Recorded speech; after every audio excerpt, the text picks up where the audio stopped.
नमस्कार, मैं धर्मेंद्र शर्मा, विभागाध्यक्ष रेफ्रिजरेशन एंड एयर कंडीशनिंग, राजकीय रामचंद्र केतान पॉलिटेक्निक महाविद्यालय जयपुर।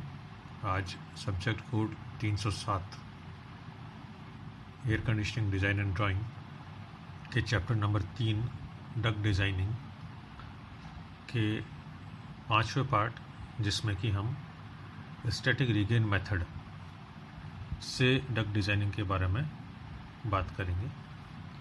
इसके पहले हम दो मेथड्स देख चुके हैं, इक्वल फ्रिक्शन मेथड और वेलोसिटी रिडक्शन मेथड। ये तीसरा और आखिरी तरीका है स्टैटिक रीगेन। रीगेन मतलब पुनः प्राप्ति स्टैटिक प्रेशर की। तो जैसा कि नाम से पता पड़ रहा है कि इस मेथड के अंदर हम जो भी स्टैटिक लॉस हो रहा है उस स्टैटिक लॉस को वापस से प्राप्त कर रहे हैं, पुनः प्राप्त कर रहे हैं, रीगेन कर रहे हैं। The basic principle of the static regain method is to size a duct run so that the increase in static pressure, that is regain due to reduction in velocity at each branch or air terminal, just offset the friction loss in the succeeding section of duct. इसका मतलब हुआ कि इसके अंदर जब duct के अंदर air travel कर रही है तो फ्रिक्शन की वजह से जो लॉस हो रहा है उस लॉस को हम उससे अगले सेक्शन में वेलोसिटी को रिड्यूस करके, और इतना रिड्यूस करके कि जो वेलोसिटी प्रेशर में रिडक्शन हो रहा है और उसके इक्विवेलेंट जो स्टैटिक प्रेशर के अंदर गेन हो रहा है वो पिछले वाले सेक्शन के अंदर होने वाले स्टैटिक लॉस के बराबर हो जाए।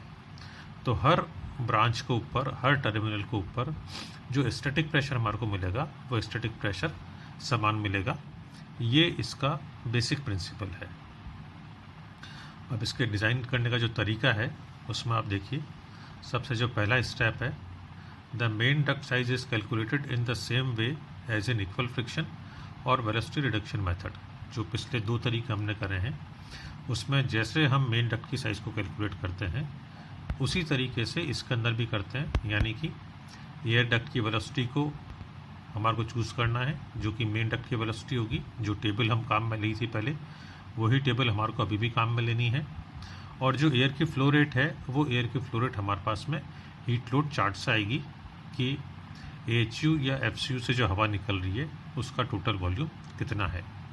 अब इन दो चीज़ों के बेस के ऊपर फ्रिक्शन चार्ट से हम डक्ट की साइज़ को, राउंड डक्ट के डायमीटर को कैलकुलेट कर सकते हैं। फ्रिक्शन चार्ट से इसको निकाल सकते हैं।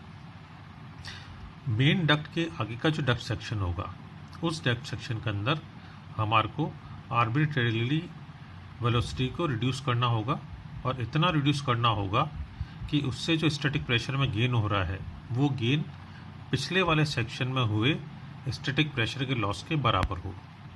इसका मतलब ये हुआ कि हमारे को अलग अलग वेलोसिटी सेलेक्ट करके उसके ऊपर कैलकुलेशन करके देखनी पड़ेगी, और जिस कैलकुलेशन के ऊपर ये दोनों फिगर एग्जैक्टली मैच हो जाते हैं उस वेलोसिटी को हमारे को सेलेक्ट करना पड़ेगा।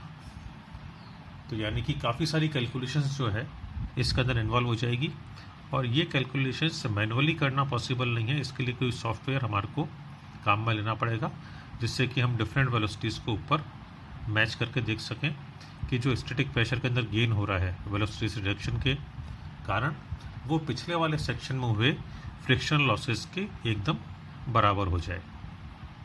जब ये हो जाता है तो इस नई वाली वेलोसिटी और इस फ्लो रेट से हम डक्ट की साइज़ को वापस फ्रिक्शन चार्ट से कैलकुलेट कर सकते हैं। ये टेबल दे रखी है जिस टेबल के अंदर से हम मेन डक्ट की वेलोसिटी को सेलेक्ट करेंगे। ध्यान रखना है कि ये जो टेबल है ये सिर्फ मेन डक्ट की वेलोसिटी के सिलेक्शन के लिए काम में लेनी है। इसके आगे के जो डक्ट सेक्शन होगी, यानी कि जो भी ब्रांच डक्ट्स होगी, उन ब्रांच डक्ट के अंदर वेलोसिटी हमारे को एज्यूम करनी होगी और उस एजम्पशन के बेस के ऊपर हमारे को कैलकुलेशन करनी होगी। ये सिर्फ मेन डक्ट की वेलोसिटी के रिकमेंडेशंस हैं। ये वापस से फ्रिक्शन चार्ट दिखा रखा है जो कि हम पहले दो तरीकों में भी काम ले सके हैं। सेम उसी तरीके से हमारे को फ्रिक्शन चार्ट काम में लेना है। इसमें हमारे को दो चीज़ें मालूम होगी, पहला फ्लो रेट और दूसरा वेलोसिटी। इन दोनों के बेसिस के ऊपर हमारे को डक्ट का डायमीटर इस फ्रिक्शन चार्ट से कैलकुलेट करना होगा।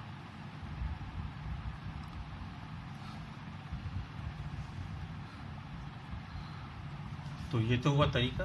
अब इस तरीके के ड्रॉबैक्स क्या हैं, इस तरीके के नुकसान क्या हैं? जो स्टैटिक रीगेन मेथड हमने देखा, इस स्टैटिक रीगेन मेथड के नुकसान क्या है? पहला, it is very cumbersome and time consuming. बहुत कॉम्प्लिकेटेड तरीका है और जो समय है वो समय इसके अंदर बहुत ज़्यादा लगता है। कैलकुलेशंस जो हैं वो बहुत ज़्यादा करनी पड़ती हैं और ये कैलकुलेशन मैनुअली नहीं हो सकती। इस कैलकुलेशन के लिए हमारे को कोई सॉफ्टवेयर चाहिएगा, जिस सॉफ्टवेयर की जो कॉस्ट होती है वो कॉस्ट काफ़ी अधिक होती है। तो ये मेजर जो हैं ये स्टैटिक रीगेन मेथड के ड्रॉबैक्स हैं। अब हम देखेंगे कि इस मेथड के फ़ायदे क्या हैं।